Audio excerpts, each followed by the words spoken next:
All right, let's dive into something pretty remarkable today. Imagine a global sporting event that just absolutely blew everyone away, Hmm. setting new standards, earning praise from every corner. That's exactly what happened with the Thailand and the Fivb Women's Volleyball World Championship 2025. Today, we're taking a deep dive into the reports, the analyses, basically everything that explains how Thailand pulled off such a globally celebrated event. Yeah, it's quite a story. This massive championship, held by the Fivb, that's the sport's global governing body, of course, it unfolded from August 22nd to September 7th, 2025. And it was across four pretty vibrant Thai cities: Bangkok, Chiang Mai, Phuket, and Nakhon Ratchasima. Right. So our mission really is to dig into the sources and understand how Thailand achieved this remarkable global praise. And, what this success truly means for the country and, well, the future of international sports hosting. What's truly compelling here, I think, is the sheer scale of what Thailand actually undertook. This wasn't just, another tournament. It was the first time an event of this magnitude. The expanded format, right? Yeah. Exactly. The expanded 32-team format, now held every 2 years instead of 4. And it was the first time it came to Southeast Asia. The sources truly highlight the immense challenge and ultimately the remarkable achievement Thailand delivered. The world was definitely watching, kind of wondering if they could pull it off. So the stage was set, the stakes were clearly high. But what did the world actually say once the games were underway? Our sources revealed that the feedback wasn't just positive, it was, genuinely overwhelming.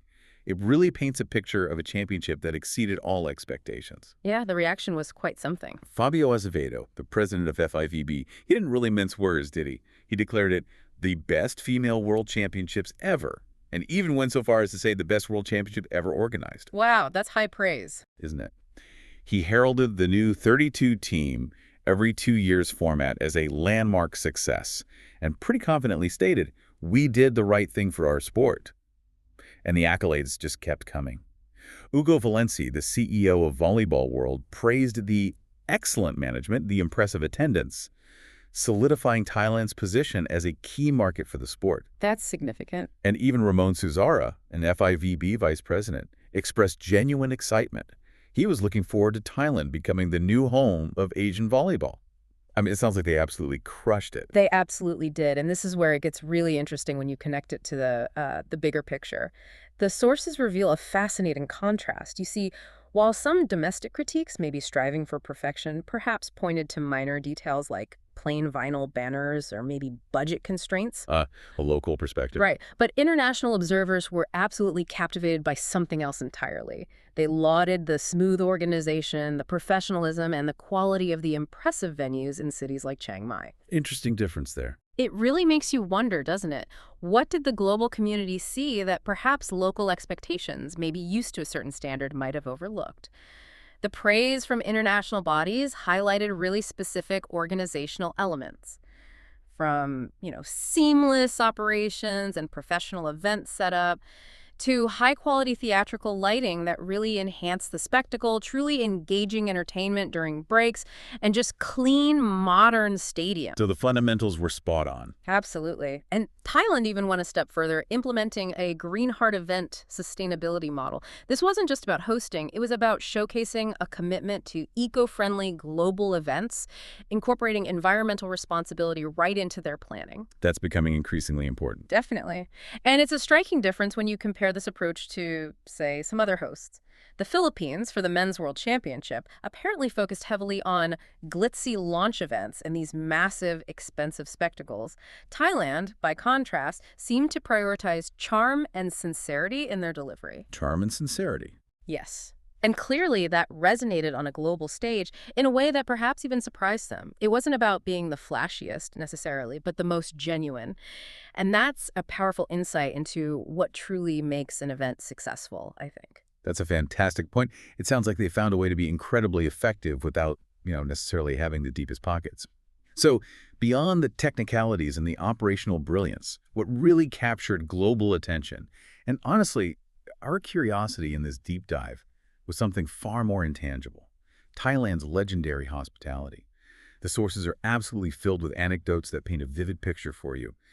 What were some of those personal touches that truly stood out? You hit on it perfectly. The reports are just overflowing with stories about Thailand's legendary hospitality. It wasn't just smooth logistics, it was the warmth, the personal touches.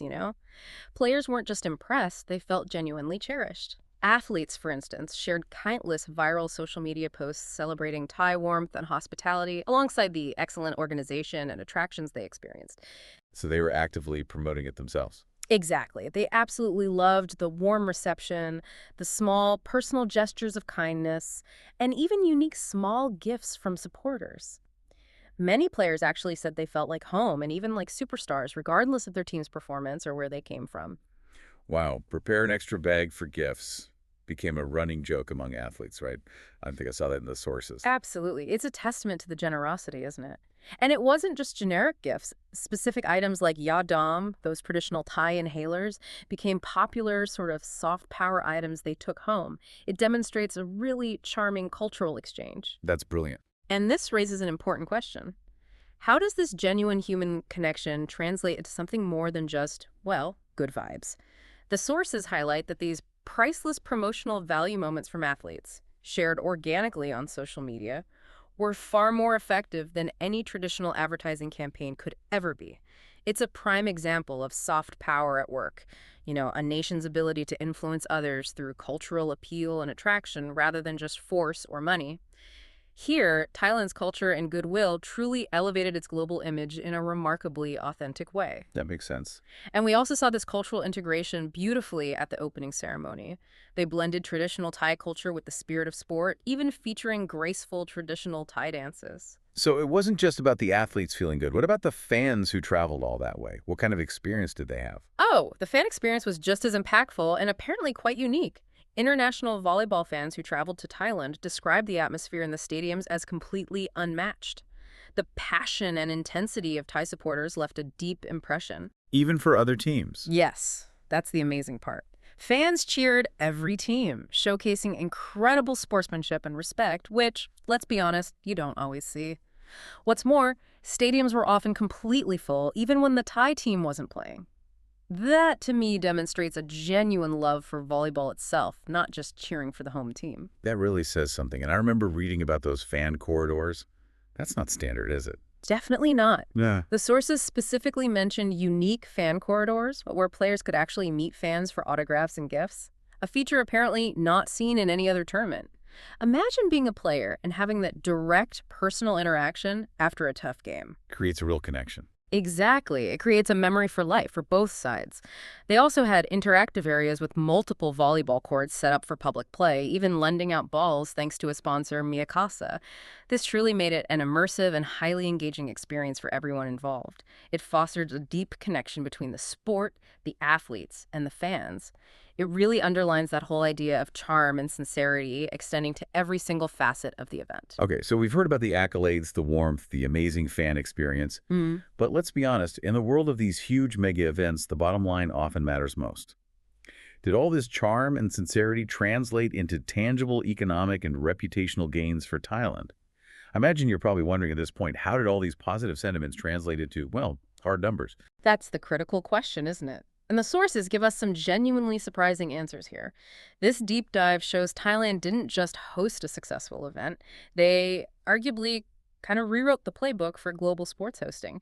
They turned what some might see as a budget constraint into a strategic advantage, proving that authentic charm and sincere hospitality can generate far more priceless promotional value than maybe any multi-billion-dollar spectacle. Okay, so the numbers. Right, the numbers.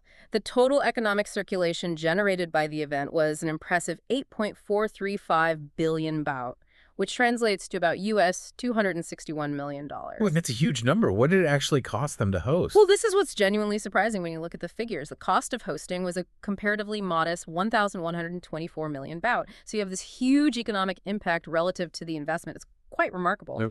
The promotional value alone was estimated at 5.596 billion baht. That's about US $173 million.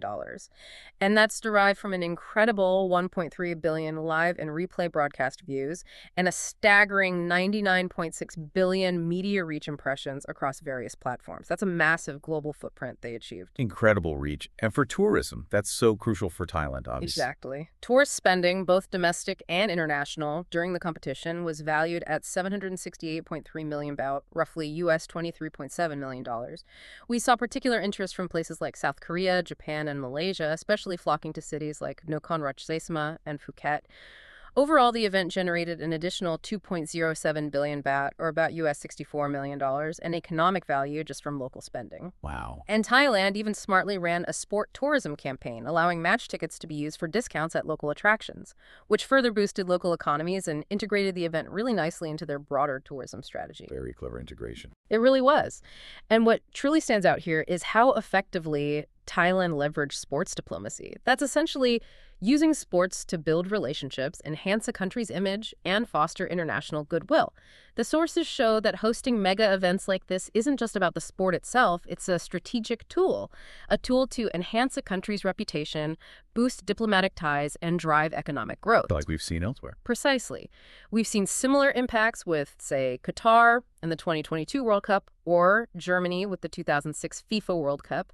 Sports became a mechanism to really improve state reputation on a global scale. Thailand truly exemplified this in 2025, cementing its status as a world-class host, and doing so with incredible efficiency and, well, heart.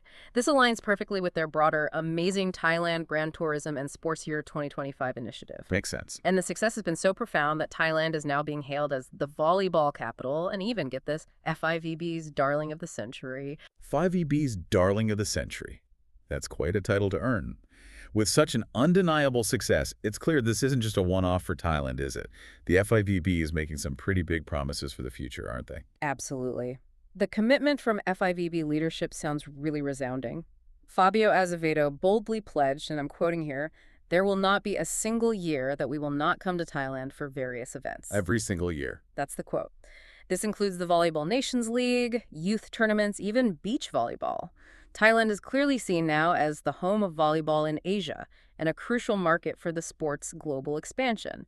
And the CEO of Volleyball World also emphasized Asia as a key focus, noting Thailand as one of the top 3 countries globally for VBTV, their official live streaming platform subscriptions. That indicates huge existing interest. It really does. It tells you the passion and engagement are already deeply rooted there. And it's not just about hosting events, right? It sounds like there are even bigger plans for infrastructure and development. Precisely. There's even a proposal from Vice President Ramon Suzara to establish an Asian Volleyball Academy in Bangkok that's planned for Phase 2. With the AVC, the Asian Volleyball Confederation headquarters, already planned for Bangkok in Phase 1. So a real hub then. Exactly. If we connect this to the bigger picture, these commitments from Fivb leadership are more than just compliments. They represent a strategic shift.